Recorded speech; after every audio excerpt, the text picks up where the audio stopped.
chief, the honorable chief lieutenant colonel ஹுதைஃபத் இப்னு யமான் ரலியல்லாஹு தஆலா ரோம பேரரசினுடைய சாம்ராஜ்யத்தை வெற்றி கொண்ட இஸ்லாமிய படை தளபதி.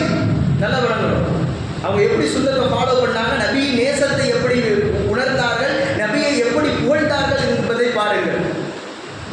அவங்க பாரசீகம் வெற்றி அடைந்தாச்சு. அங்கு இருக்கக்கூடிய பெரும்பெரும் மன்னார்கள், மன்னாதி மன்னர்கள் அவையிலே உட்கார்ந்து சாப்பிடுகிறார்கள். சாப்பிடும் பொழுது ஒரு ரொட்டி துண்டு கீழே விழுந்தது. யோசிக்கணும், இதெல்லாம் நம்ம ஃபாலோ பண்றோமாங்கிறத நீங்க கொஞ்சம் யோசிங்க. இதுதான் நபி நேசம். ஒரு ரொட்டி துண்டு கீழே விழுந்த உடனே அதை எடுத்து கழுவி சாப்பிட்டாங்க. ஹுதைஃபத் இப்னு யமான் அருகில் இருந்தவர் சொல்றாரு, என்னங்க இது ஒரு அன்டீசெண்டா இருக்கு, என்ன